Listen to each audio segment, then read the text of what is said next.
I want to take this opportunity. I want to apologize for the hate-filled rant. I found it disgusting. I found it frightening.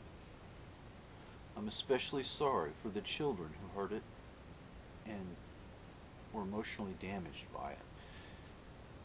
It's too much to ask for forgiveness. I understand that.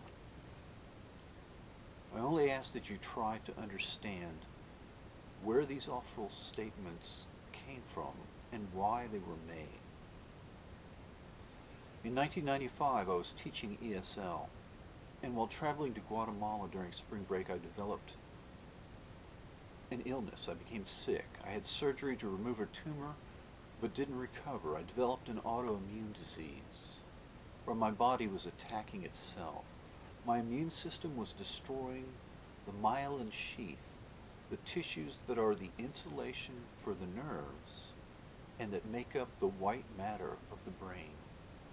If you strip the insulation off of electrical wires, they don't work so good. This was the same principle. For years, I felt like something was eating away at my central nervous system. In nature, a wasp will lay its eggs on the back of a caterpillar.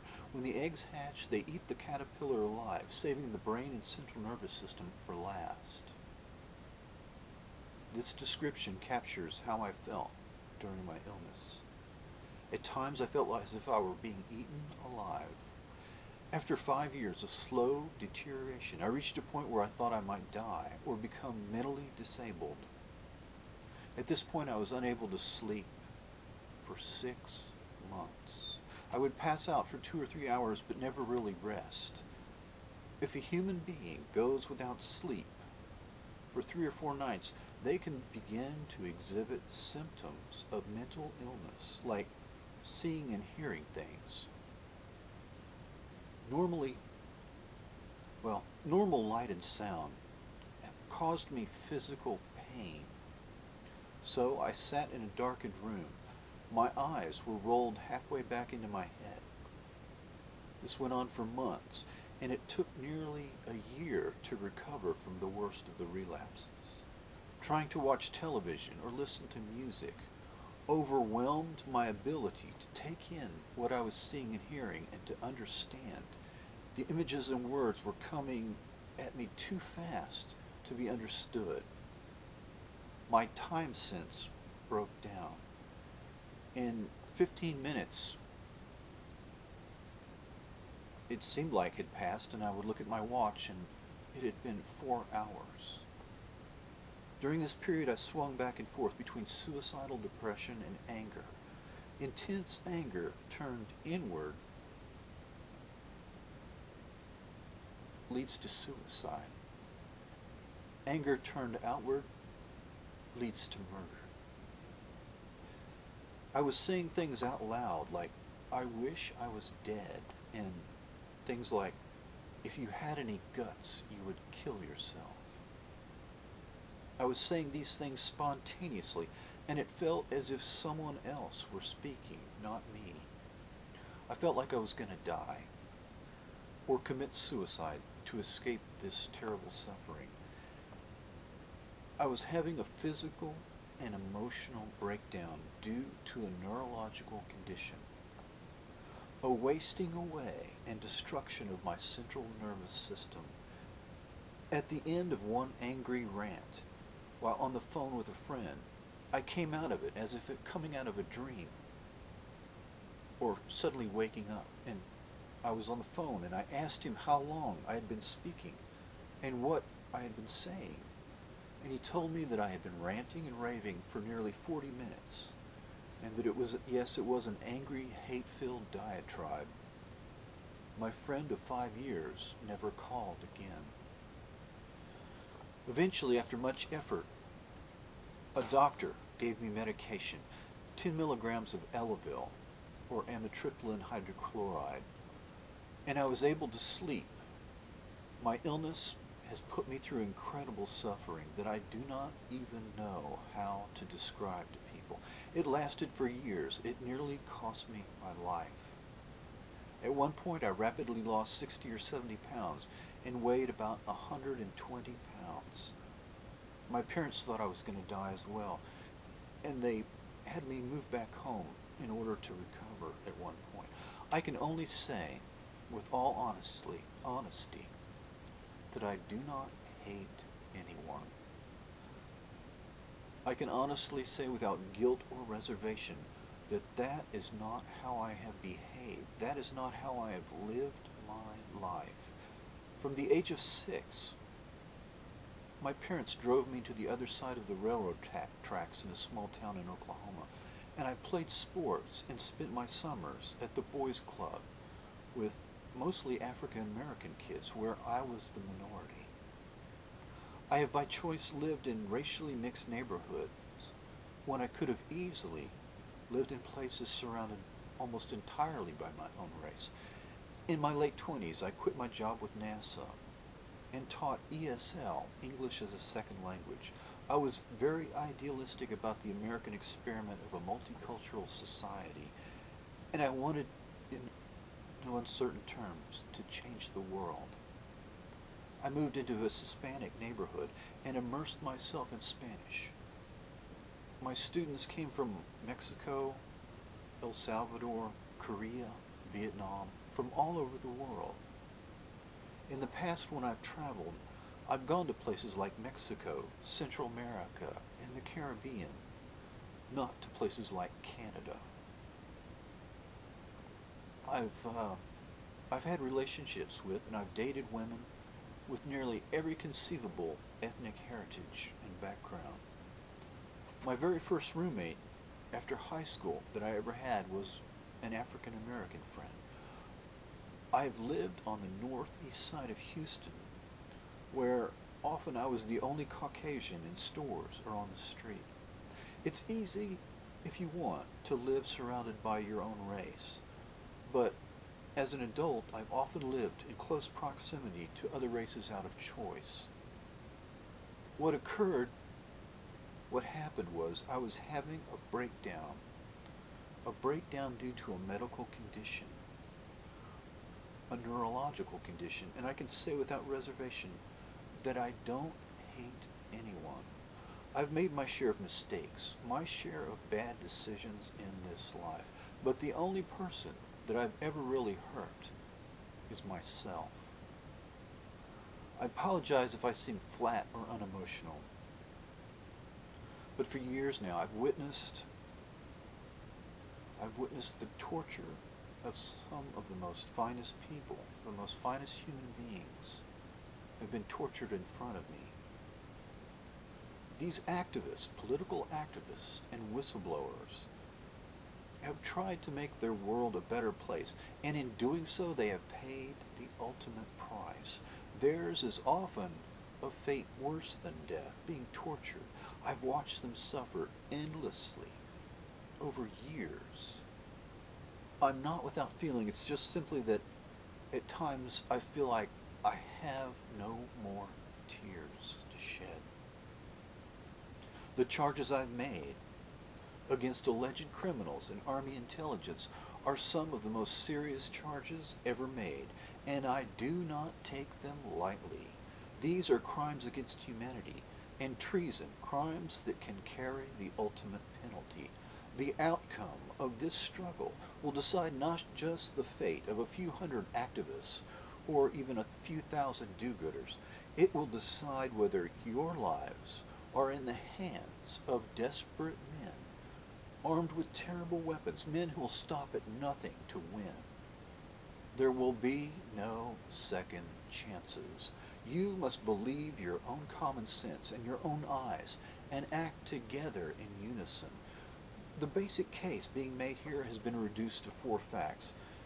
And if these 4 facts ring true, then in truth, everything else that you've been told doesn't really matter.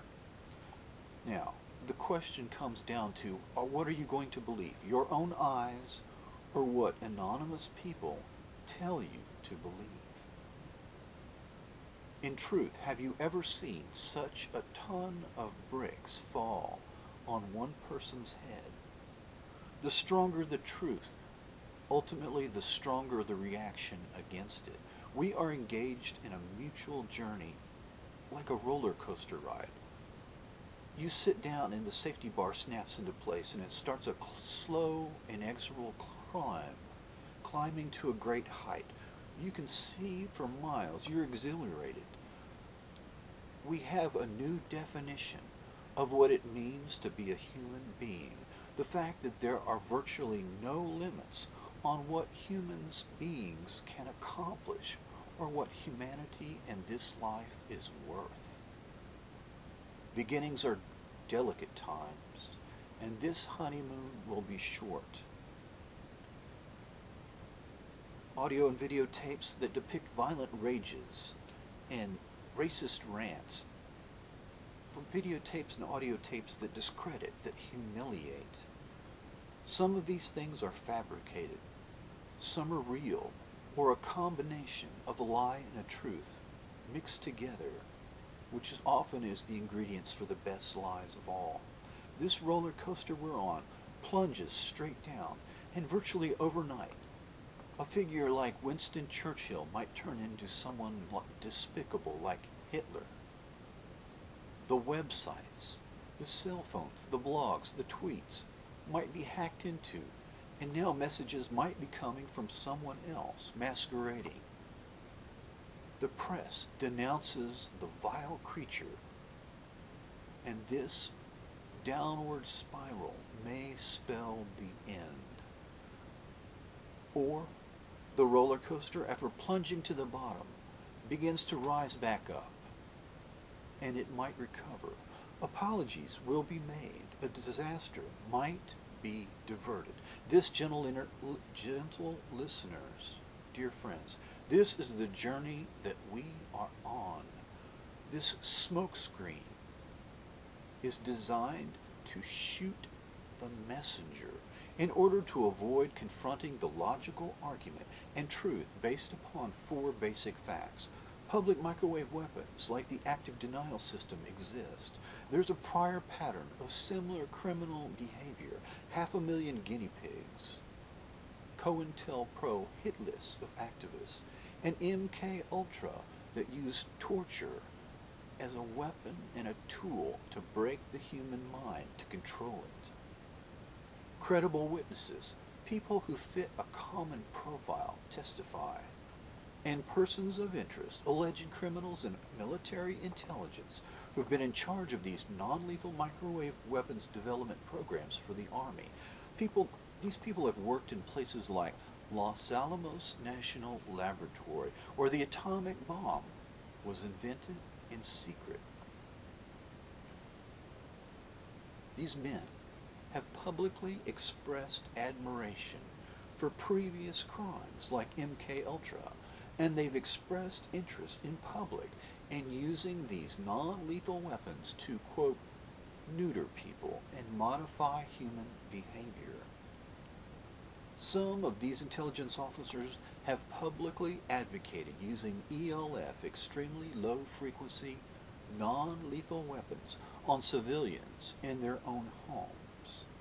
And if this were not enough, if these facts were not enough, some of these individuals have participated in a smokescreen cover-up operation, the Big Lie. These are the facts before your very eyes. The weapons are virtually for sale online. The historical crimes are undisputable facts. The witness testimony is credible, and these witnesses fit a common profile. These persons of interest are not crazy, but they are borderline personalities. These 4 facts are the only thing that is necessary for reasonable people, a reasonable person, to agree that these crimes are probably taking place and must be stopped at all cost. To the individuals out there, to the targeted individuals, the people who are suffering unspeakable torture every day, I wish to say this: please, do not become despondent. Don't be depressed. When there are setbacks, there will be good days. There will be bad days. Do not give up. Freedom will come. Evil men armed with weapons of incredible power will stop at nothing to win. They will not surrender. You must defeat them. Do not be fooled into working against each other. The whole truth will emerge. The whole truth will emerge slowly, a process that will take time. Remember the Agriculture Department official, the woman named Sherrod, who gave a speech, part of which was aired on the internet. It was defensive, offensive, and racist. But when the entire video was made public, the truth came out that she was talking about her own personal journey, and she was anything but a racist. I am asking, please, people, please do not make up your minds right away because of information that you are not getting, information that can and will change people's minds. So please don't immediately come to any final conclusions. Excuse me. This roller coaster ride is not for the faint of heart. But by the end of this chaotic ride, we will accomplish what we have set out to do. We must end this secret dirty war. And we must make sure that this kind of war will never happen again in the future. This means that besides stopping the arms race in directed energy weapons and getting out the entire truth and the whole truth and nothing but the truth, we must rethink the idea of Fortress America. To ensure that we keep our republic, we must shift away from wars without end and away from depending upon military superiority alone to keep us safe. The American people must hold a conversation. We must have a public forum. We must decide whether we want to change the world as we know it. More military spending and weapons of increasing power are roads that end in disaster, roads that lead nowhere. The answer that I am advocating is to create a new scientific, economic, and political driving force in the world. We must set out to gradually engineer a more peaceful world to make the world safe for democracy, instead of depending upon Fortress America to keep us safe. This is a conversation we must have to decide. We must decide what path as a people we wish to take.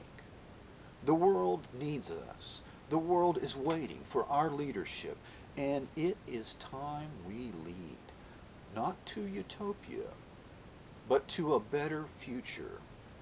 Remember, the greatness of the United States of America is not in her military might.